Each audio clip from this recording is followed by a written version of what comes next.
ആത്മീയ പിന്മാറ്റക്കാർ. എബ്രായർക്കെഴുതിയ ലേഖനം 6-ാം അധ്യായം 5-ാം വാക്യം. കർത്താവിനെ അറിഞ്ഞ് കർത്താവിനായി ജീവിക്കുന്ന ഒരു വ്യക്തി കർത്താവിൽ നിന്നും അകന്നു പോകുന്നതിനെ പിന്മാറ്റം എന്ന് പറയാം. വിശ്വാസ ജീവിത യാത്രയിൽ നിന്നും അവർ പിന്മാറുന്നു. തൽഫലമായി അവരുടെ പഴയ ജീവിതത്തിലേക്ക് മടങ്ങിപ്പോകുന്നു. പിന്മാറ്റം എന്നത് ഒരു ചെറിയ വീഴ്ചയല്ല, ഒരു തീരുമാനമാണ്.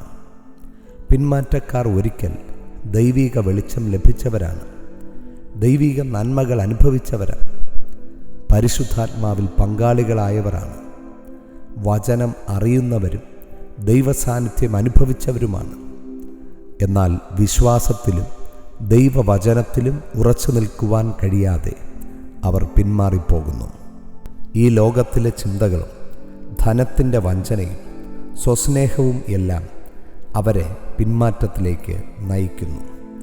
അതുനിമിത്തം അവർ ക്രിസ്തുവിനെ വീണ്ടും ക്രൂശിക്കുന്നവരായി മാറുന്നു. യൂദ ചെയ്തതുപോലെ അവർ യേശുവിനെ ഉപേക്ഷിക്കുകയും യേശുവിൻ്റെ കൊലയാളികളുടെ പക്ഷം ചേരുകയും ചെയ്യുന്നു. അവർ യേശുവിന് ലോകാപവാദം വരുത്തുന്നവരായി മാറുന്നു. പിന്മാറ്റം എല്ലാവരും അറിയുകയും അത് യേശുവിന് അപവാദം വരുത്തുകയും ചെയ്യുന്നതിന് കാരണമായി മാറുന്നു.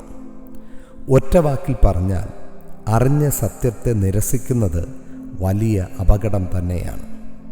പിന്മാറ്റം എന്നത് പെട്ടെന്ന് സംഭവിക്കുന്ന ഒന്നല്ല, പതിയെ പതിയെ സംഭവിക്കുന്നതാണ്.